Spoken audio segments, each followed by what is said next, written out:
এই দুইটা ঘটনা। আমার বন্ধুগণ, রাসূল পাক সাল্লাল্লাহু আলাইহি ওয়াসাল্লাম আল্লাহ পাক মেরাজ করিয়েছেন, তারপরে সেই ঘটনা অনেক লম্বা। এখন এই দুইটা ঘটনার রহস্য কি?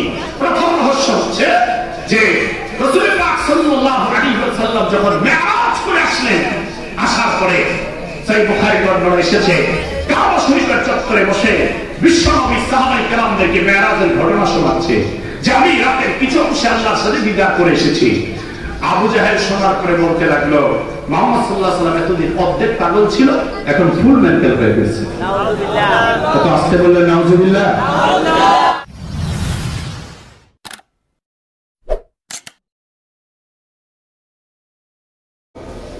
মহতারাম বন্ধুগণ, পবিত্র কোরআনে পাকের 114টি সূরার মধ্যে হতে সিরিয়াল নাম্বার হিসেবে 17 নম্বর সূরা, অত্যন্ত সুপ্রসিদ্ধ সূরা, সূরা বনী ইসরাঈলের প্রথম আয়াতে কারিমা আপনাদের সামনে তেলাওয়াত করেছি। রাসূল পাক সাল্লাল্লাহু আলাইহি ওয়াসাল্লামের পবিত্র জবান থেকে বর্ণিত একটু হাদিস আপনাদের মধ্যে পেশ করেছি। কথা বলার মতো শক্তি, আলেম, যোগ্যতা, ইস্তেদাদ আমার নেই। মহান মনিব আল্লাহ পাকের কাছে তৌফিক চাই, যিনি সকল ইলমের মালিক, সকল যোগ্যতার মালিক। আপনাদের সকলের কাছে আন্তরিক পূর্ণ দোয়া চাই, রব্বুল আলামিন যেন দয়া করে মেহেরবানি করে আমাদের বাস্তব জীবনের প্রয়োজনে হেদায়েতের উদ্দেশ্যে ইখলাসের সাথে গুরুত্বপূর্ণ প্রয়োজনীয় কিছু কথা সহজ সরল সাবলীল ভাষায় তার গোলামের কণ্ঠ দিয়ে বের করে দেন। সকলে বলুন আমিন। অত্যন্ত কষ্ট করে এলাকাবাসী, আলেম ওলামায়ে কেরাম অত্যন্ত মেহনত পরিশ্রম করে আজকের এই সুন্দর জান্নাতের বাগান সাজিয়েছেন। যারা এই কষ্ট করে আজকের এই সুন্দর জান্নাতের প্যান্ডেল সাজিয়েছেন, আপনারা যারা কোরআনে কারীমের আলোচনা শোনার জন্য কোরআনে কারীমের ময়দানে ওদের আগ্রহ নিয়ে অপেক্ষায় আছেন, অন্তর অন্তঃস্থল থেকে সকলকে আন্তরিক মোবারক শুভেচ্ছা জ্ঞাপন করছি। মহান মনিব আল্লাহ পাকের দরবারে দোয়া করছি, আল্লাহ পাক যেন আজকের এই মাহফিলকে উসিলা করে আমাদের সকলকে জান্নাতুল ফেরদাউসের মেহমান হিসেবে কবুল করেন। আল্লাহ যেন আজকের এই মাহফিলকে উসিলা করে অত্র এলাকার জমিনে যত মুসলমান নরনারী কবরবাসী আছেন, আল্লাহ পাক যেন সকলের কবরে আযাবকে মাফ করে দেন। কোরআনের মাহফিলে আসতে পেরে বসতে পেরে খুশি না বেজার? যদি খুশি হয়ে থাকেন আওয়াজ করে বলেন আল্লাহু আকবার। মুসলমান আমরা এ মাটির সন্তান, এই জমিন আমাদের জন্য আল্লাহ পাক উন্মুক্ত করে দিয়েছেন। সুতরাং বাংলাদেশ মুসলমানের দেশ, এই দেশ ইমানদারদের দেশ, আল্লাহওয়ালাদের দেশ। এই মাটিতে, এই জমিনে মুসলমানদের আওয়াজ থাকবে সবচেয়ে উঁচু। মুসলমানদের আওয়াজের উপরে কথা বলার ক্ষমতা দুনিয়ার কোন বেঈমানের হতে পারে না। এই জমিনে আল্লাহর প্রিয় বান্দাগণ শায়িত আছেন, লক্ষ কোটি পীর আউলিয়া কেরাম শায়িত আছেন। সুতরাং এই জমিন ইসলামের কথা আমরা বলবো, কোরআনের কথা আমরা বলবো, কোন বাতিল বেঈমানকে পরোয়া করে কথা বলবো না, ঠিক কিনা? আমার বন্ধুগণ, সেজন্য আজকে মুসলমানদের আওয়াজ দুর্বল হয়ে যাওয়ার কারণে বাতিল শক্তি মাথা নাড়া দিয়ে, মাথা চালা দিয়ে কথা বলার সুযোগ পায়। আমাদের মুসলমানদের ঈমানের পরিচয় দিতে হবে। এই জমিন ইসলামকে রক্ষা করতে হবে, গোটা বিশ্বময় দ্বীন ইসলামকে প্রতিষ্ঠিত রাখতে হবে। প্রয়োজন হলে খালিদ বিন ওলীদের তলোয়ার হয়ে মুসলমানকে প্রমাণ দিতে হবে। প্রয়োজন হলে মুহাম্মদ বিন কাসিমের পাগড়ি মাথায় বাঁধতে হবে। প্রয়োজন হলে তারিক বিন জিয়াদের হুঙ্কার ছাড়তে হবে। প্রয়োজন হলে হযরতে শাহজালাল শাহ কোরআন মুজাদ্দিদ আলী রাহমাতুল্লাহ আলাইহির মতো জায়নামাজ হাতে তাসবিহ হাতে ময়দানে নেমে পড়তে হবে, ঠিক কি না? এই জমিন ইসলামকে দ্বীনকে রক্ষা করার জন্য রক্তের প্রয়োজন হলে রক্ত দিতে চাই, জীবনের প্রয়োজন হলে জীবন দিতে চাই। নারে তাকবীর, নারে তাকবীর। আল্লাহ আমাদেরকে দ্বীনের জন্য, ইসলামের জন্য কবুল করো। অত্যন্ত মনোযোগের সাথে নিরপেক্ষ মন নিয়ে সংক্ষিপ্ত সময় ইনশাআল্লাহ কিছু কথা আরো রাখার চেষ্টা করব। আল্লাহ পাক যেন আমাদের সকলকে কোরআন এবং সুন্নাহর নূর দান করেন, বলি আমিন। এই পৃথিবীর জমিনে যুগে যুগে আল্লাহ পাক অসংখ্য জাতি সৃষ্টি করেছেন। শুনো বাবা, কথা বলবো। অসংখ্য জাতি আল্লাহ পাক যুগে যুগে সৃষ্টি করেছেন, যারা আল্লাহ পাকের গোলামি করেছেন, নবীদের আনুগত্য করেছেন। আল্লাহ পাক তাদের প্রশংসা কোরআনে কারীমে করেছেন। যেমন ঈসা আলাইহিস সালামের উম্মত হাওয়ারীগণ ঈসা আলাইহিস সালামকে সহযোগিতা করেছেন, আল্লাহ পাক তাদের প্রশংসাও কোরআনে করেছেন। আর ফেরাউন নমরুদের উত্তরসূরি যারা নবীদের সাথে বেয়াদবি করেছে, যারা তাদের কথাও আল্লাহ পাক কোরআনে সমালোচনা করেছেন। কারণ হচ্ছে ফেরাউনের নাম কোরআন শরীফ আল্লাহ পাক নিয়েছেন, তার মানে ফেরাউনের সম্মান বাড়ে নাই, বরং ফেরাউনের নাম আল্লাহ জন্য নিয়েছেন দুনিয়ার জমিনে যেন নব্য ফেরাউন হতে না পারে। আর যদি কেউ নব্য ফেরাউন হওয়ার ভূমিকা রাখে, আমার আল্লাহ ফেরাউনকে যে শায়েস্তা করেছেন, ওই নব্য ফেরাউনের জন্য আল্লাহ পাক সেই শাস্তি প্রস্তুত করে রাখবেন। যে আল্লাহ ফেরাউনকে শাস্তি দিয়েছেন, ওই আল্লাহ এখনো আছে না নাই? যে আল্লাহ নমরুদকে ব্যাঙের মশা দিয়ে শায়েস্তা করেছেন, ওই আল্লাহ এখনো আছে না নাই? সুতরাং আমার বন্ধুগণ, আল্লাহ পাক ফেরাউনের কথা, নমরুদের কথা, তাদের উত্তরসূরিদের কথা, তাদের অনুসারীদের কথা আল্লাহ পাক কোরআনে বর্ণনা করেছেন। কেন করেছেন? যাতে নতুন করে তাদের অনুসারী কেউ হয়ে না যায়। ঠিক কিনা বলেন? আল্লাহ রাব্বুল আলামিন পুরা কোরআন শরীফে যত জাতির প্রশংসা করেছেন, সবচাইতে বেশি প্রশংসা আল্লাহ পাক বিশ্ব নবী মুহাম্মদুর রাসূলুল্লাহ সাল্লাল্লাহু আলাইহি ওয়াসাল্লামের উম্মতের করেছেন। সুবহানাল্লাহ।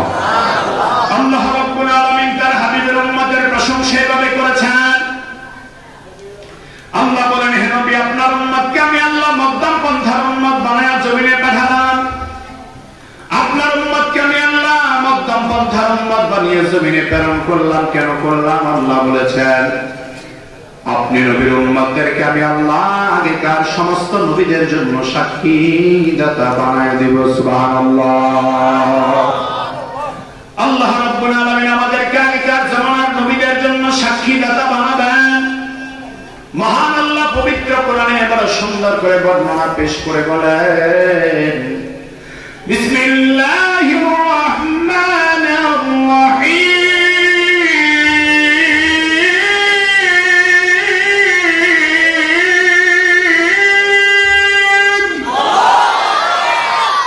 وكذلك جعلناكم أمة وسطا لتكونوا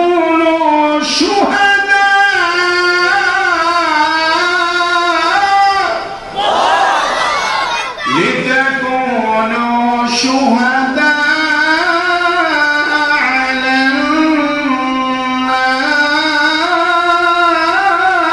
الناس ويكون الرسول عليكم شهيدا।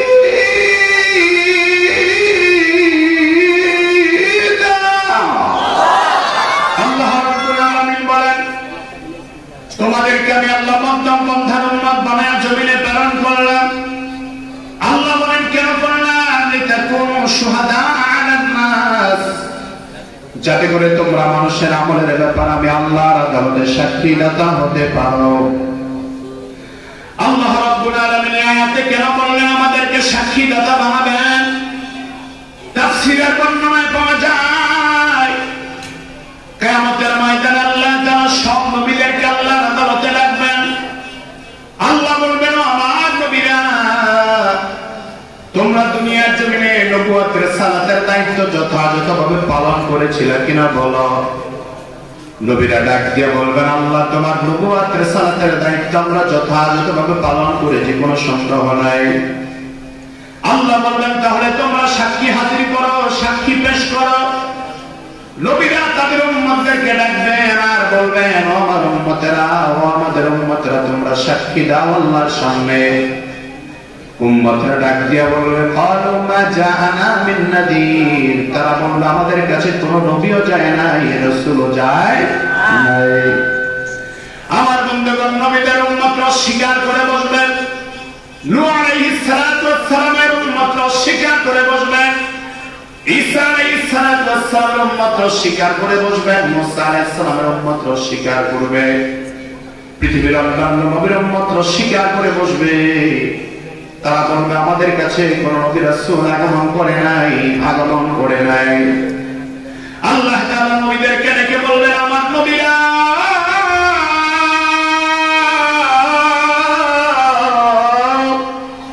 তোমাদের জন্য আর কোন সাক্ষী দাতা আছে কিনা বলো। তখন নবীগণ আল্লাহর আদালতে সাক্ষী দিয়ে বলবেন, আল্লাহ, আমাদের আরেক দল সাক্ষী দাতা আছে, ওরা বলে আখিরি জামানা নবীর উম্মত। চিল্লায় কোন আল্লাহু আকবার। আমার বন্ধুগণ, আপনাদের কাছে জানতে চাই, নূহ নবীকে আমরা কি দেখেছি নাকি? মুসা আলাইহিস সালামকে দেখেছি নাকি? তখন আল্লাহ আমাদেরকে ডাক দিয়ে বলবেন, আমার হাবিবের উম্মতরা বলো, আগেকার জামানার নবীরা তাদের দাওয়াতের দায়িত্ব যথাযথভাবে পালন করেছিল কিনা? আমরা বলবো, আল্লাহ তোমার সমস্ত নবীরাই নবুয়তের দায়িত্ব যথাযথভাবে পালন করেছিল। আল্লাহ বললেন, প্রমাণ কোথায় পাইলা? আমরা বলবো, আল্লাহ তোমার কোরআনে তুমি বর্ণনা করে দিয়েছো। আচ্ছা, আপনারা বলেন, আসামির দাম বেশি না সাক্ষীর দাম বেশি? সাক্ষী যদি সঠিক সাক্ষ্য দেয়, অনেক সময় আসামি বেকসুর খালাস পেয়ে যায়। আবার সাক্ষী যদি ভুল সাক্ষী দেয়, নিরপরাধ মানুষের গলায় ফাঁসির রশি ঝুলে যায়। অনেক সময় নিরপরাধ মানুষ বিপদে পড়ে যায়, অনেক সময় নিরপরাধ মানুষের জরিমানা গুনতে হয়। আজকের সমাজের বিচার আচার অনেকটা নোংরামির সভ্যতা বিরাজ করছে। আমার বন্ধুগণ, বিচারকেরা কোন বিচারক কোন দেশে আছে টাকা ছাড়া বিচার করে না। যেই পক্ষের টাকা বেশি, রায়টাও সে পক্ষে চলে যায়। গরিব মানুষ, দুর্বল মানুষ, টাকা নাই, তার পক্ষে রায় নাই। কথা বলেন ঠিক কিনা? আমি সব বিচারকদেরকে লক্ষ্য করে বলছি, দুনিয়ার বিচারকেরা এই বিচারকে শেষ বিচার মনে করবেন না, এই সুযোগকে শেষ সুযোগ মনে করবেন না। দুনিয়ার আদালতে যদি মিথ্যা বিচার করে কাউকে বিপদে ফেলে দেন, আল্লাহ পাক কিয়ামতের গলায় আপনার গলায় ফাঁসির রশি ঝুলায় দিবেন। আর যদি আপনি ন্যায় বিচার করেন, কিয়ামতের ময়দানে আল্লাহ পাক আপনাকে আরশ আজিমের নিচে জায়গা দিবে। ঠিক কিনা? সেই জন্য আল্লাহ পাক আমাদেরকে সাক্ষী দাতা বানাবেন, আমাদেরকে আল্লাহ সম্মান করবেন, আমাদেরকে আল্লাহ তাআলা কিয়ামতের ময়দানে মর্যাদা দান করবে। আমার বন্ধু, শুধু তাই নয়, আল্লাহ তাআলা আমাদেরকে সম্মানিত করবেন, মর্যাদা দান করবেন। আল্লাহ তাআলা এই আয়াতের শেষ অংশে বলেছেন, তোমাদেরকে আমি আল্লাহ অপমানিত করব না, বেয়াদবি করব না। তোমাদের আমলনামার ব্যাপারে আমি আল্লাহ তাআলা তোমাদের নবীকে সাক্ষীদাতা বানায় দিব। তোমাদের নবী যার ব্যাপারে সাক্ষী দিবে, এটা আমার উম্মত বলে দাবি করবে, আমি আল্লাহ তাকে জান্নাতে পৌঁছায় দিব। সুবহানাল্লাহ। তোমাদের নবী, তোমাদের প্রিয় নবী তোমাদের ব্যাপারে সাক্ষী দিবে, আর তোমাদের নবী যার ব্যাপারে বলবেন, সহবান সহবান, দূর হও দূর হও, তোমাকে আমি চিনি না, তোমাকে আমি চিনি না, তোমার সাথে আমার কোনো পরিচয় নাই। কিয়ামতের ময়দানে তাকে জান্নাত দেওয়ার মতো আর কেউ থাকবে না। আমার বন্ধুগণ, এবার প্রশ্ন হয়ে গেল, হুজুর তাহলে আমাদের নবীর ব্যাপারে সাক্ষী কে দিবে? আল্লাহ তাআলা সূরাতুল ফাতিহার 28 নম্বর আয়াতে বলেছেন, আর কোরআনে পাকের বিভিন্ন আয়াতে আল্লাহ বলেছেন, ওয়া কাফা বিল্লাহি শাহীদা। আমার হাবিব, আমার বন্ধু নবীদের ব্যাপারে আমি আল্লাহ দুনিয়ার কোন নবীকে সাক্ষী মানব না, কোন উম্মতের সাক্ষী মানব না, বরং কিয়ামতের ময়দানে নবীরা যদি আমার বন্ধু নবীর ব্যাপারে সাক্ষী চায়, আমি আল্লাহ স্বয়ং নিজে আমার বন্ধুর ব্যাপারে সাক্ষী দাতা হয়ে যাব। আমার বন্ধুগণ, আমাদের সম্মান হলো সর্বশ্রেষ্ঠ।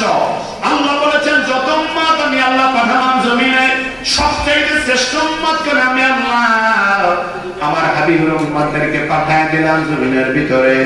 আল্লাহ বলেছেন, কুনতুম খায়রা উম্মাতিন উখরিজাত লিন-নাস, তোমাদেরকে আমি আল্লাহ সর্বশ্রেষ্ঠ উম্মত করে পাঠাইলাম, সর্বশ্রেষ্ঠ জাতি করে আমি আল্লাহ পাঠিয়ে দিলাম।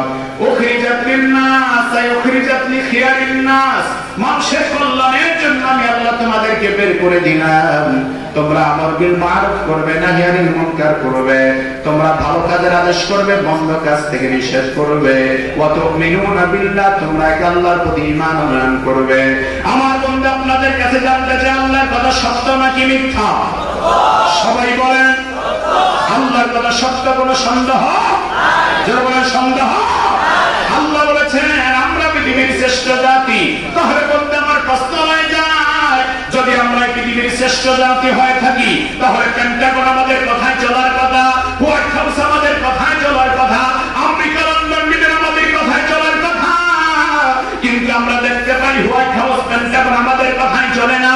ও আমার বন্ধু, সারা পৃথিবীর মুসলমানেরা আমরা মুসলমান নেতৃত্ব দেওয়ার কথা, কর্তৃত্ব দেওয়ার কথা, হোয়াইট হাউস আমাদের কথায় চলবে, রোম সম্রাট আমাদের কথায় চলবে, পারস্য সম্রাট আমাদের কথায় চলবে।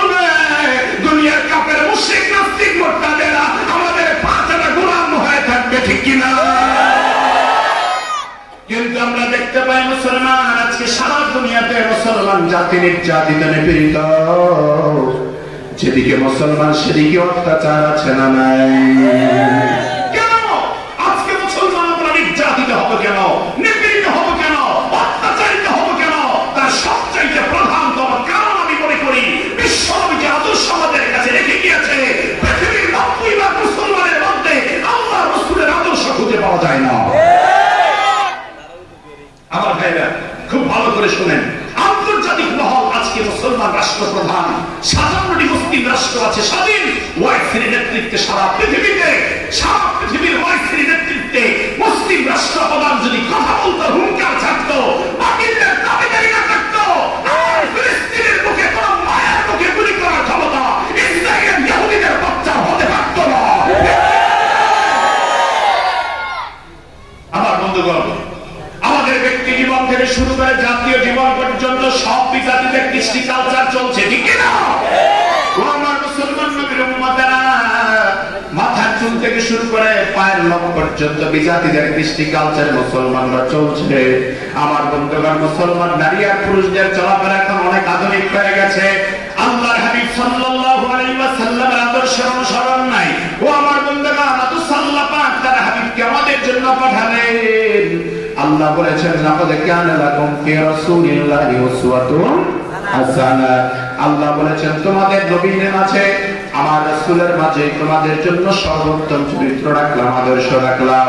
আমার রাসূলকে আল্লাহ তাআলা সর্বোত্তম চরিত্র দান করেন, আমার রাসূলকে আল্লাহ তাআলা সর্বোত্তম আখলাক দান করেন, আমাদেরকে আল্লাহ তাআলা সর্বশ্রেষ্ঠ উম্মত করে জমিনে প্রেরণ করলেন। আমাদের নবীকে আল্লাহ তাআলা সর্বোত্তম আখলাক দান করেন। আমার রাসূলকে আল্লাহ কেমন আখলাক দিলেন, আমার বন্ধু সেই বিষয়ে আলোচনা আমি যাই না, শুধুমাত্র সামান্য কিছু বিষয়ের উপর আলোচনা করে বন্ধু আমার মূল আলোচনার দিকে চলে যাচ্ছে। আল্লাহ হাবিবকে আল্লাহ পাক কেমন আখলাক দিলেন। ও বন্ধু, আপনার আখলাক কেমন ভালো, আপনার চরিত্র কেমন ভালো, আমার চরিত্র কেমন ভালো, এটা দুনিয়ার কেউ না জানলেও আমার আপনার স্ত্রী ভালো জানে, ঠিক কিনা? আমার আপনার স্ত্রী আমার আপনার চরিত্র সম্পর্কে ভালো জানে, সবচেয়ে বেশি বলতে পারবে আমার আপনার স্ত্রীগণ। আপনি ভালো মানুষ, কিন্তু কতটা ভালো সেটা আপনার স্ত্রীর কাছে জিজ্ঞেস করলে জানা যাবে, ঠিক কিনা বলেন? আমার বন্ধুগণ, আল্লাহর হাবিবের প্রথম স্ত্রী আম্মা জান খাদিজা রাদিয়াল্লাহু তাআলা আনহা, সহিহ বুখারীর বর্ণনায় পাওয়া যায়, কিতাবুল ওয়াহী কাইফা কানা বাদুল ওয়াহী আলা রাসূলিল্লাহি সাল্লাল্লাহু আলাইহি ওয়াসাল্লাম শব্দ এসেছে বিশ্বনবীর উপর সর্বপ্রথম ওহীর আয়াত যখন নাযিল হলো, কোরআনে কারীমের আয়াত যখন নাযিল হলো, ইকরা বিসমি রাব্বিকাল্লাযী খালাক, এই পাঁচ আয়াত নাযিল হওয়ার পরে আল্লাহর হাবিব চলে গেলেন জাবালে নূর পাহাড় থেকে আম্মা জান খাদিজাতুল কুবরা রাদিয়াল্লাহু তাআলা আনহার ঘরে চলে গেলেন আর বললেন, আমাকে কম্বল দিয়ে পেঁচিয়ে দাও, কম্বল দিয়ে মুড়িয়ে দাও। হযরত খাদিজা রাদিয়াল্লাহু তাআলা আনহা বিশ্বনবীকে কম্বল দিয়ে মুড়িয়ে দিলেন আর রাসূলের মাথার পাশে বসে পড়লেন। আমার রাসূলকে চিন্তাযুক্ত দেখলেন, আমার রাসূলকে পেরেশান অবস্থায় দেখলেন, আমার রাসূলের শরীর মোবারক প্রচন্ড রকম কাঁপতেছে। আম্মা জান খাদিজা মাথার পাশে বসে সান্ত্বনা দেওয়া শুরু করলেন। আল্লাহু আকবার! আপনার স্ত্রী কতটা ভালো এটা আপনি ভালো বলতে পারবেন। আমার ভাইরা, আমি আপনি কত ভালো এটা আমার আপনার স্ত্রীরা ভালো বলতে পারবে। এজন্য বিশ্বনবী বলেছেন, যে স্বামী মৃত্যুবরণ করে স্ত্রী যদি বলে আমার স্বামী ভালো ছিল, ওই স্বামীকে আল্লাহ পাক জান্নাত দান করবে। আর যে স্ত্রী মারা যায়, স্বামী যদি বলে আমার স্ত্রী নেককার ছিল, ওই স্ত্রীকেও আল্লাহ পাক জান্নাত দান করবে। সুবহানাল্লাহ! এখন খেয়াল করো, দুনিয়াতে যারা আদর্শবান স্বামী আর স্ত্রী, তারা স্ত্রীর বিপদে স্ত্রীর পাশে থাকে, স্বামীর বিপদে স্ত্রী তার পাশে থাকে। কথা বলেন, বলেন ঠিক না? সত্যিকারের আদর্শবান নেককারী মহিলা যারা, তার স্বামীর বিপদের দিনে স্বামীর কাছ থেকে দূরে সরে যায় না, বরং স্বামীকে বিপদের সময় সান্ত্বনা দেয়, স্বামীকে বিপদের সময় সাহস যোগায় দেয়, স্বামীকে বিপদের সময় সাহায্য করে। আমার বন্ধুরা, আজকে তো এখনকার আধুনিক মডেলিং যুগে আমরা তামাশা দেখতে পাচ্ছি বাংলাদেশে। এক স্বামীর ঘর করে দেখা যায়, আরেক স্বামীর ঘরে চলে যায়, সন্তান রেখে, বাচ্চা রেখে, নারী বাংলার জমিনে জন্ম হয়েছে। আমাদের দেশে এমন নারীও জন্ম হয়েছে, এমন নারীও জন্ম হয়েছে স্বামীর বিপদের সময়, এমন নারীও আছে যার স্বামীর বিপদের সময় স্বামীর পাশে সান্ত্বনা না দিয়া বরং স্বামীকে রেখে অন্য জায়গায় বিবাহ বসে চলে যায়। এখানে আছেন, খুব ভালো করে কথাটা শোনার চেষ্টা করবেন, মা বোনেরা শোনার চেষ্টা করবেন। ইসলাম নারীকে তালাক দেওয়ার অধিকার দেয় নাই। ইসলাম দিয়েছে একমাত্র তালাকের অধিকার স্বামীকে। হ্যাঁ, নারী তালাক দিতে পারবে আদালতের মাধ্যমে। স্বামী যদি অবিচার করে, অত্যাচার করে, নির্যাতন করে, খানা পোষণ ভরণ কাপড় চোপড় না দেয়, তাহলে নারী মহিলা আদালতে মামলা করবে। সেই মামলার প্রেক্ষিতে আদালতের বিচারপতি বলবে, স্বামীকে ডেকে এনে বলবে, তুমি যদি তাকে ভরণ পোষণ দিতে না পারো তাহলে তালাক দিয়ে দাও, ছেড়ে দাও। স্বামী সেখানে তাকে ছেড়ে দিতে বাধ্য হবে। আমার বন্ধুগণ, আমাদের দেশে যেই পদ্ধতির ডিভোর্স চলছে, এখন স্বামীর সাথে সামান্য মনোমালিন্য হলেই দেখা যায় ডিভোর্সের কথা, তালাকের কথা চলে আসে। আর আমার দেশের সংস্কৃতিতে এখন দেখা যাচ্ছে পুরুষের চাইতে বেশি তালাক দিচ্ছে মহিলারা। আসতে বলেন, কথা ঠিক কিনা? বলেন ঠিক কিনা? লজ্জা নাই, শরম নাই, হায়া নাই, মায়া নাই, সব কিছুর মাথা খেয়ে ফেলেছে। আমার বন্ধুগণ, খুব ভালো করে শুনুন, এই সমাজকে পরিবর্তন করতে হবে, এই সংস্কৃতির পরিবর্তন করতে হবে। বিজাতিদের কৃষ্টি কালচারে বাংলাদেশকে চলতে দেওয়া যাবে না, যাবে না, যাবে না। বিজাতিদের কৃষ্টি কালচার এটা, ওরা একজনকে ভালো না লাগলে আরেকজনের সাথে চলে যায়। আর আমাদের দেশের কিছু বেকুব মার্কা ছেলে আছে, ওরা বিদেশি গেলেই বাবার টাকা পয়সা খরচ করে বিদেশে গেছে, বিদেশে গিয়া অ্যাকাউন্টটা একটু পরে বাড়িতে এসে ওয়াইফের নামে করে, বউয়ের নামে করে। কথা বলেন ঠিক কিনা? বউয়ের নামে অ্যাকাউন্ট করে বিদেশ থেকে বাড়ি এসে বউও পায় না, টাকাও পায় না। পরে পত্রিকার হেডলাইন করে ধরিয়ে দেন 50 লক্ষ টাকা পুরস্কার দেওয়া হবে। তোমার কে বলেছে তুমি ওয়াইফের নামে অ্যাকাউন্ট করার জন্য? আজকে তুমি যদি মা বাবাকে বিশ্বাস করতা, বাবার নামে অ্যাকাউন্ট করতা, তাহলে তোমার টাকাও থাকতো, তোমার বাবার বিশ্বাস মর্যাদাও ঠিক থাকতো। বরং তোমার বাবা যদি টাকাগুলি নষ্ট করতো, মনকে সান্ত্বনা দেওয়া যেত। এখন তো এমন বিপদ হয়েছে তোমার, কচু গাছে ফাঁসি দেওয়া ছাড়া উপায় নাই। আমার যুবক ভাইয়েরা এমন ভুল করবেন না, সাবধান। আমার বন্ধুরা, বলতেছিলাম আমাদের দেশে যে পদ্ধতিতে নারীরা তালাক দিচ্ছে, শরীয়ত বলছে এই তালাক হবে না, বরং এই পদ্ধতিতে বিবাহ এবং তালাকের কারণে আমার দেশে অবৈধ সন্তানের জন্ম বেশি হচ্ছে। আমার বন্ধুগণ, খ্রিস্টানরা চেয়েছে এ দেশটাকে ইউরোপ আমেরিকা বানাতে। ইউরোপ আমেরিকাতে বিবাহের জন্য কোনো শর্ত নাই, তাদের সিস্টেমে তাও চলে। আমরা বলতে চাই, আমরা খ্রিস্টানদের অনুসরণ করতে চলতে পারবো না, আমরা বিজাতিদের অনুসরণ করে চলতে পারবো না, আমরা মুসলিমদের অনুসরণ করে চলতে পারবো না। আমরা আছি কোরআন যেখানে, আমরা আছি সেখানে। আমার বন্ধুগণ, রাগ করতেছেন নাকি? বেজার হচ্ছেন নাকি? মনে রাখবেন, যারা যত খোলামেলা চলে ওদের জীবনে কোনো শান্তি বার্তা নাই। আমাদের দেশে যত সেলিব্রিটি আছে, আমি তো বলি এদেশের সবচেয়ে বড় সেলিব্রিটি হচ্ছে আলেম ওলামায়ে কেরাম। এদেশের সবচেয়ে বড় সেলিব্রিটি হচ্ছে ওলামায়ে কেরাম। এদেশের সবচেয়ে বড় সেলিব্রিটি হচ্ছে হাক্কানি পীর মাশায়েখরা। ঠিক কি বলে? সেলিব্রিটি বলতে আমাদের দেশে খেলোয়াড়, গায়ক, নায়ক যারা আছে ওদের জীবনে কোনো শান্তি নাই। এক একটা জীবনে 4টা 5টা 14টা বিয়ে হয়, তারপরও জীবনের শান্তি আসে না। কেন আসে না? কারণ তারা শরীয়ত মানে না, ইসলামিক বিধান মানে না। কথা বলে ঠিক কিনা? আমার ভাইয়েরা, আমার প্রিয় বন্ধুরা, আল্লাহ হাবিব সাল্লাল্লাহু আলাইহি ওয়াসাল্লামের স্ত্রী, প্রিয়তমা স্ত্রী আমাদের আম্মাজান খাদিজাতুল কুবরা রাদিয়াল্লাহু তাআলা আনহা রাসূলের পাশে বসে গেলেন, রাসূলকে সান্ত্বনা দেওয়া শুরু করলেন। সহিহ বুখারীর বর্ণনা, আম্মাজান হযরত খাদিজা রাদিয়াল্লাহু তাআলা আনহা বলেন, ও নবী, আপনি ভয় পাবেন না, চিন্তা করবেন না। কাল্লা ওয়াল্লাহি লা ইউখজিকাল্লাহু আবাদা।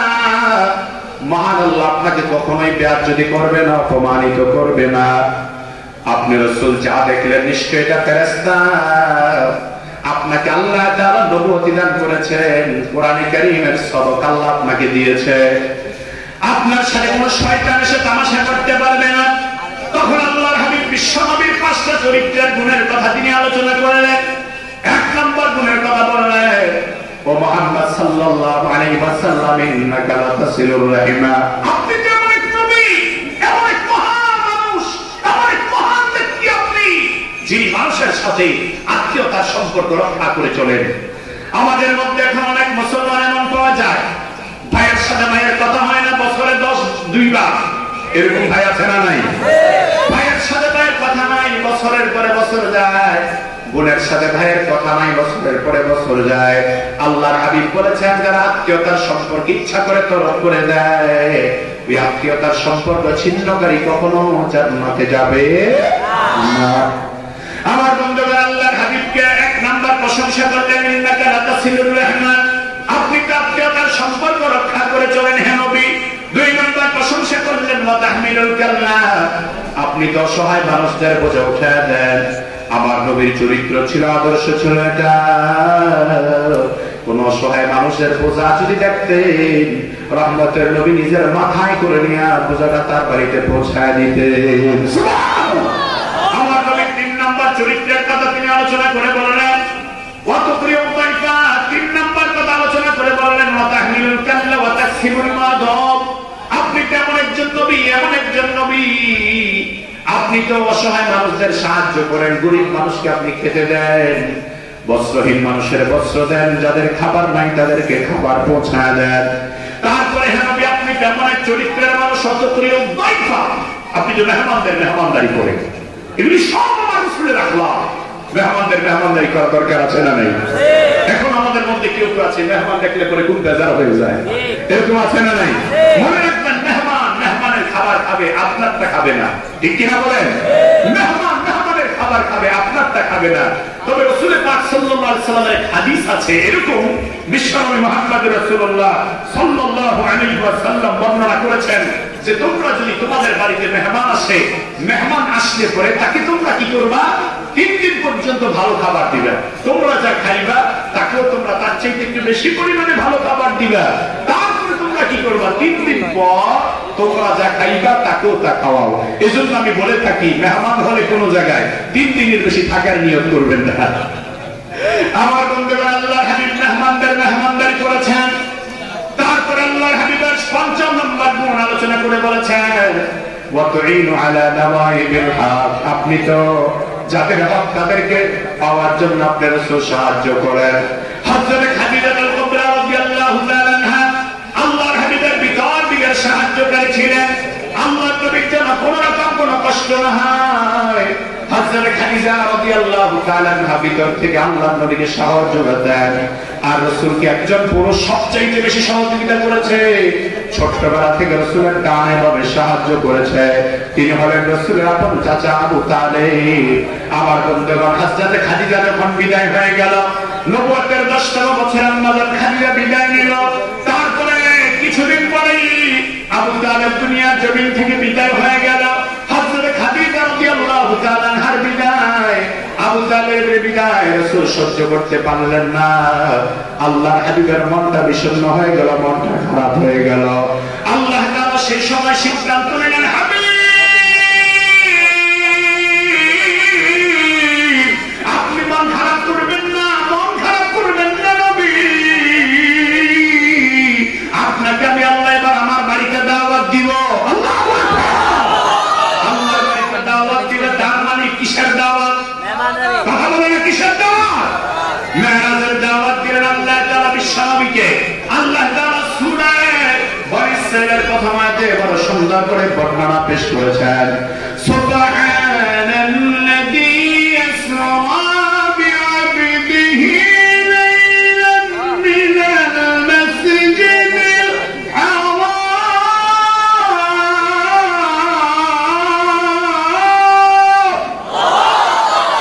মিনাল মাসজিদিল হারাম ইলাল মাসজিদিল আকসা الذي باركنا حوله لنريه من آياتنا إنه هو السميع البصير.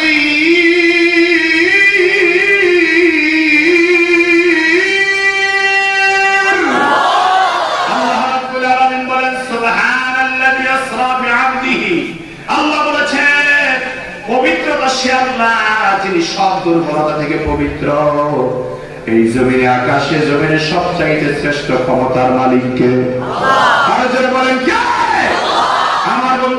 তিনি সব দুর্বলতা থেকে পবিত্র, যাকে কেউ কখনো দমন করতে পারবে, যার শক্তি কেউ খর্ব করতে পারবে। তিনি চাইলে কাউকে অপমানিত করেন, কাউকে আল্লাহ চাইলে বেয়াদবি করেন, কাউকে চাইলে আল্লাহ সম্মানিত করেন। আল্লাহ তাআলা বলেন সেই পবিত্র মহান সত্তা, ওই পবিত্র মহান সত্তা যিনি তার গোলামকে ভ্রমণ করিয়েছেন মসজিদে হারাম থেকে মসজিদে আকসা পর্যন্ত, যার চতুর্পাশকে আল্লাহ তাআলা বরকতপূর্ণ করে দিয়েছেন।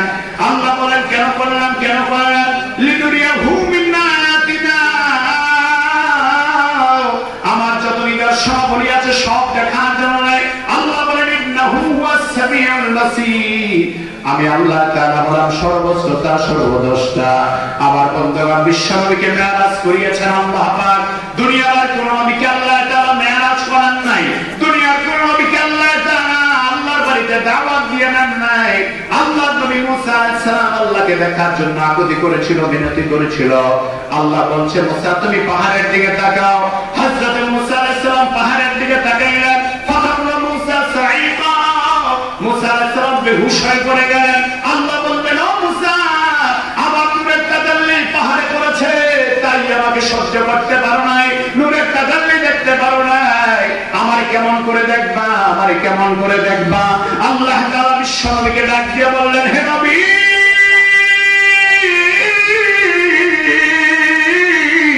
আপনাকে আমি আল্লাহ আমার বাড়িতে দাওয়াত দিয়ে নে, সরাসরি আমি আল্লাহ আপনার সাথে কথা বলবো।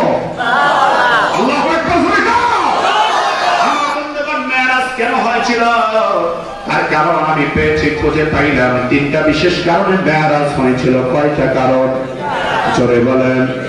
তিনটা বিশেষ কারণে আল্লাহ হাবিবকে আল্লাহ মেরাজে নিয়েছেন। সংক্ষেপে বলছি, এক নম্বর কারণ হলো বন্ধু, আল্লাহ হাবিব সাল্লাল্লাহু আলাইহি ওয়াসাল্লামের মনটা খারাপ ছিল। হযরত খাদিজা ইন্তেকাল করলেন, আবু তালেব ইন্তেকাল করলেন, এজন্য রাসূলের মনটা বড় বিষণ্ণ ছিল। রাসূলের মন যেন বিষণ্ণ হয়ে না যায়, আল্লাহ নবীর মানসিক প্রশান্তির জন্য আল্লাহ তাআলা জান্নাত জাহান্নাম দেখাবার সিদ্ধান্ত নিলেন। কারণ এতদিন পর্যন্ত বিশ্ব নবী জান্নাত জাহান্নাম না দেখে দেখে মানুষকে দিনের পথে আহ্বান করেছে। এবার বিশ্ব নবী রাহমাতুল লিল আলামিন জান্নাত জাহান্নাম দেখে দেখে তারপরে মানুষদেরকে আল্লাহর পথে ডাকবে। সুবহানাল্লাহ। মানসিক প্রশান্তির জন্য অনেক সময় পরীক্ষায় ফেল করলে মা বাবা টাকা দিয়ে বন্ধুদেরকে কয় ওরে একটু কক্সবাজার ঘুরে নিয়ে আসো, যাতে মনটা ঠিক হয়। কথা বলে ঠিক না? আল্লাহর হাবিবকে আল্লাহ ইসরা করিয়েছেন। কেন করিয়েছেন? তার প্রথম নম্বর কারণ হচ্ছে আল্লাহ হাবিবকে আল্লাহ পাক সান্ত্বনা দেওয়ার জন্য। হে নবী, আপনি ভেঙে পড়বেন না, আপনি মন খারাপ করবেন না, আপনার সাথে কেউ থাকুক আর না থাকুক, আমি আল্লাহ আছি। দুই নম্বর কারণ হলো বন্ধু, আল্লাহর হাবিবকে আল্লাহ তাআলা মক্কাতুল মুকাররমা থেকে মদিনাতুল মুনাওয়ারায় নেবেন। সেই মদিনাতুল মুনাওয়ারায় যাওয়ার পরে ইসলামিক রাষ্ট্র আল্লাহ নবী গঠন করবেন। যেই রাষ্ট্র আল্লাহ নবী গঠন করবেন, ওই রাষ্ট্রের রূপরেখা কেমন হবে বন্ধু? আল্লাহর হাবিবকে শিখাবার জন্য সূরা বনী ইসরাঈলে পাওয়া যায় আল্লাহর হাবিবকে 14টা বিষয় শিক্ষা দিয়েছেন। আল্লাহর হাবিব যেন ইসলামিক রাষ্ট্র পরিচালনা সুন্দরভাবে করতে পারেন, হিকমত কেন আল্লাহ তাআলা পরিপূর্ণ করে দিলেন বিশ্ব নবীকে। 3 নম্বরে আল্লাহ তাআলা বিশ্ব নবীকে মেরাজ করিয়েছে, কারণ বিশ্ব নবী রাহমাতুল লিল আলামিনকে আল্লাহ তাআলা ইমামুল মুরসালিন বানিয়ে দিয়েছেন। সুবহানাল্লাহ। আপনারা বলেন এই জমিনে রাসূল এসেছে কয়জন? একজন নয়, 313 জন। কতজন? রাসূল এসেছে 313 জন। আবার নবী রাসূল এসেছে মুসনাদ আহমদের বর্ণনায় সব মিলে এসেছে 1,24,000। 1,24,000। আর রাসূল এসেছে 313 জন। যারা রাসূল তারা নবীও বটে, কিন্তু যারা নবী তারা সবাই রাসূল হতে পারে না। আল্লাহ তাআলা বিশ্ব নবীকে ইমামুল মুরসালিন বানালেন। আল্লাহর নবীর বর্ণনা পাওয়া যায় সহিহ মুসলিম শরীফের বর্ণনায়। আল্লাহর হাবিব সাল্লাল্লাহু আলাইহি ওয়াসাল্লাম হযরত উম্মে হানি রাদিয়াল্লাহু তাআলা আনহার ঘরে ঘুমান্ত ছিলেন। সেখান থেকে জিবরাইল আমিন এসে আল্লাহর হাবিবকে নিয়ে চলে গেলেন মিজাবে রহমতে। আমার বন্ধুগণ, মিজাবে রহমতে হাতিমে কাবার নিচে রাখা আল্লাহর হাবিবকে শোয়া রাসূল সাল্লাল্লাহু আলাইহি ওয়াসাল্লামের গলা থেকে বুক থেকে নাভি পর্যন্ত পুরাটা ছিঁড়ে কলিজাটা বের করলেন, হাত বের করলেন। আমার বন্ধুগণ, জান্নাতি পানি দ্বারা ধৌত করে আবার বান হাত সার্জারি করার পর আল্লাহ তাআলা আবার মিলিত করিয়ে দিলেন, ফেরেশতা আবার মিলিত করিয়ে দিলেন। মিলিত করাবার পরে বোরাক নামের একটি যানবাহনে আল্লাহর হাবিবকে নিয়ে চলা শুরু করলেন। বারকুন থেকে বোরাক, বারকুন শব্দের অর্থ হচ্ছে বিজলি। আমার বন্ধুগণ, বোরাকের গতি পাওয়ার ছিল বিজলির মতো, এই জন্য বোরাককে বোরাক বলা হয়। আমার বন্ধু, বোরাক এখন আমাদের দেশের ঘরে টাঙ্গে রাখা হয়, বিভিন্ন রকম ছবি দিয়া এটা বোরাক, এটা বোরাক না, এটা হলো শয়তানি, ঠিক না? বোরাকের ছবি এটা দুনিয়ার কোনো মানুষ দেখতে পারে না, এটা আল্লাহ পাক রাসূলকে দেখিয়েছেন, ঠিক কিনা বলেন? বোরাক আল্লাহ হাবিবকে নেওয়ার জন্য চলে আসলো। বিশ্বনবী মুহাম্মদ রাসূলুল্লাহ সাল্লাল্লাহু আলাইহি সাল্লামকে বোরাক নিলেন। বোরাকের গতি পাওয়ার এত বেশি ছিল, চোখের দৃষ্টি যতদূর পর্যন্ত যেত অতদূর পর্যন্ত যেতে তার মাত্র এক কদম লাগতো। তাফসীরের কোন কোন বর্ণনা এসেছে, রাহমাতুল লিল আলামিন বিশ্বনবীকে নিয়ে বোরাক যখন বাইতুল মুকাদ্দাস গেলেন, মসজিদে হারাম থেকে বাইতুল মুকাদ্দাস যেতে 2 কদম কিংবা কয়েক কদম লেগেছিল। তাফসীরের বিভিন্ন বর্ণনা এসেছে। আমার বন্ধুগণ, বোরাক আল্লাহর হাবিবকে নিয়ে বাইতুল মুকাদ্দাসে গেলেন। সেখানে যাওয়ার পরে রাসূল বলেন, আমি দেখতে পেলাম সমস্ত মুসল্লিরা নামাজের জন্য অপেক্ষা করছে, সবাই দাঁড়িয়ে আছে, সবাই দাঁড়িয়ে আছে, সবাই দাঁড়িয়ে অপেক্ষা করছে, কিন্তু ইমামতির মুসল্লা খালি, ইমামতির মুসল্লায় কেউ যায় না।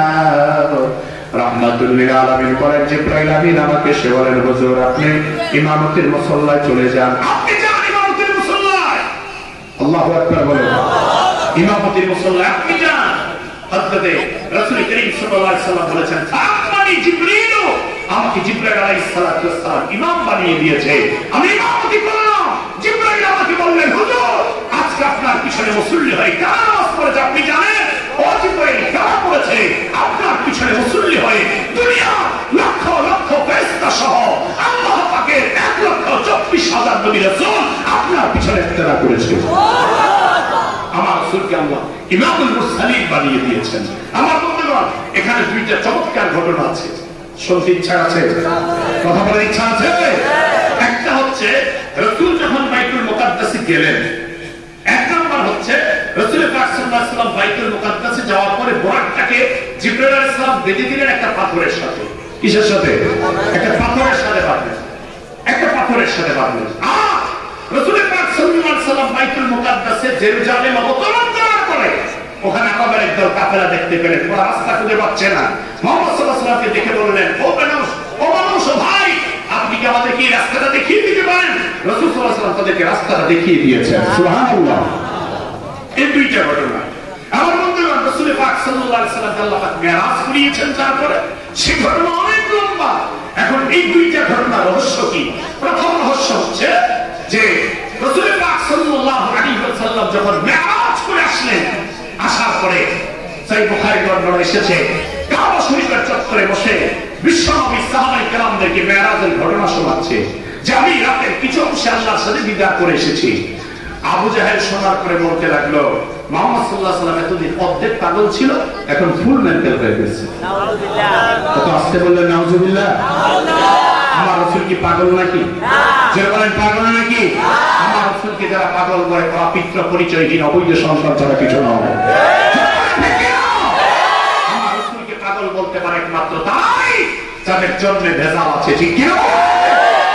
মুহাম্মদ সাল্লাল্লাহু আলাইহি ওয়াসাল্লাম পুরো পাগল হয়ে গেছে। বলে কেমনে বুঝবো? আবু বকর রাদিয়াল্লাহু তাআলা মদিনার টাইম আসতেছে, আবু বকর তোমার নবী মুহাম্মদ সাল্লাল্লাহু আলাইহি ওয়াসাল্লামের পুরো খবর শুনেছো? বলে কি? বলে মুহাম্মদ সাল্লাল্লাহু আলাইহি ওয়াসাল্লাম নাকি গত রাতে কিছু অংশে বাইতুল মুকাদ্দাস পেরিয়ে আল্লাহর আরশ আজিম পর্যন্ত চলে গিয়েছে। হযরত আবু বকর রাদিয়াল্লাহু তাআলা বলছে, সাদাকা রাসূলুল্লাহ সাল্লাল্লাহু আলাইহি ওয়াসাল্লাম, আমার রাসূল যা বলেছে নিঃসন্দেহে সত্য বলেছে। আল্লাহু আকবার বলে। আচ্ছা, আবু জাহেল কি? আবু জাহেলের মতো চালাক মানুষ দুনিয়াতে খুব কম আছে, ঠিক কি না বলেন? আবু জাহেল এত চালাক, আগে গিয়ে বাইতুল মুকাদ্দাসের দরজা জানালা গুনে এসেছে। এখন রাসূলকে প্রশ্ন করে, হে মুহাম্মদ সাল্লাল্লাহু আলাইহি ওয়াসাল্লাম, বুঝলাম তুমি রাতের কিছু অংশে বাইতুল মুকাদ্দাস গিয়েছিলা, তো বাইতুল মুকাদ্দাসের কয়টা জানালা, কয়টা দরজা? বলো। রাসূল কি জানালা দরজা বলতে গেছে? না। কথা বলে, রাসূল কি জানালা দরজা বলতে গেছে? না। আপনি কার বাড়িতে গিয়ে যদি জানালা দরজা করেন, ওই লোককে আপনারা ভালো বলবে? রাসূল তো গিয়েছেন আল্লাহ পাকের মেরাজে নামাজ আদায় করেছেন, ওখানে তো জানালার দরজা বলতে যায় নাই। কিন্তু আমার আল্লাহ বলেছে, ও জিবরাইল জান্নাতুল ফেরদাউস থেকে, ও জিবরাইল আসমান থেকে চলে যাও, আমার বাইতুল মুকাদ্দাসটা তুলে বিশ্বনবীর চোখের সামনে দাও। আমার নবী এক পাশ করে গনে গনে বলে দিবে, দক্ষিণে কয়টা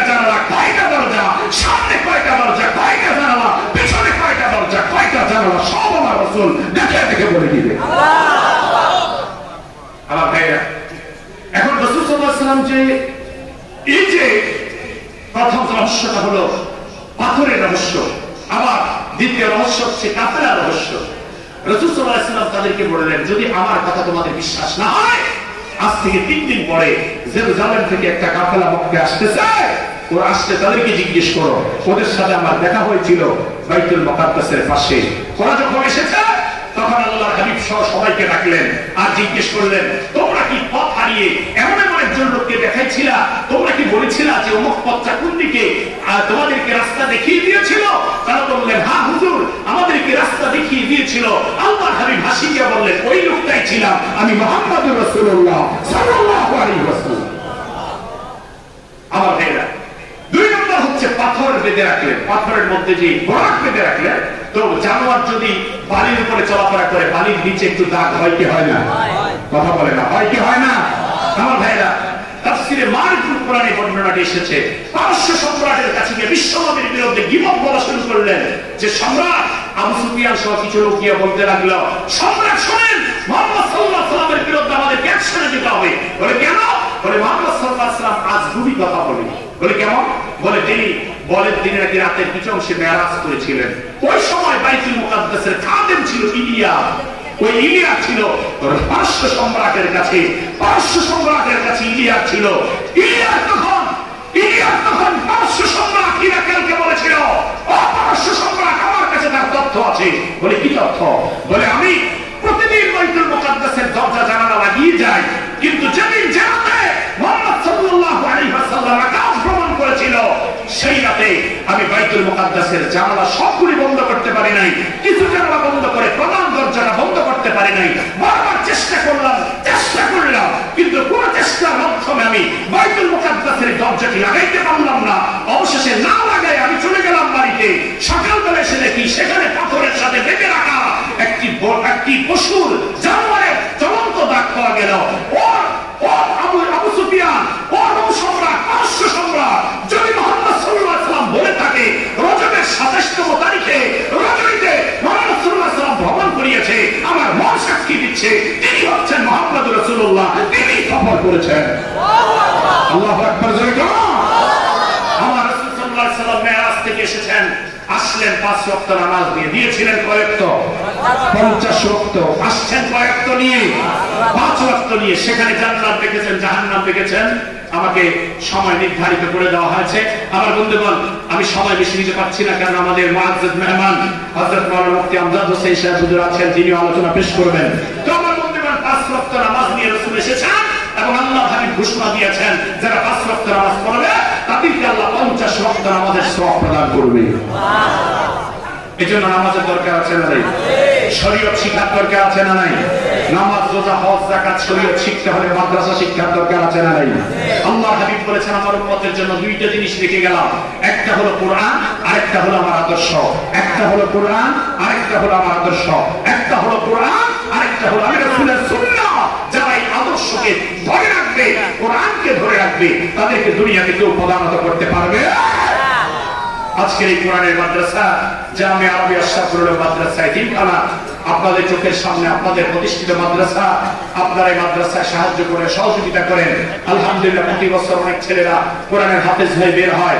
দোয়া করছি আল্লাহ পাক যেন এই মাদ্রাসাকে দিন দিন উত্তর তারাক্কি আর উন্নতি দান করেন। জোরে বলেন আমিন। আরেকটু জোরে বলেন আমিন।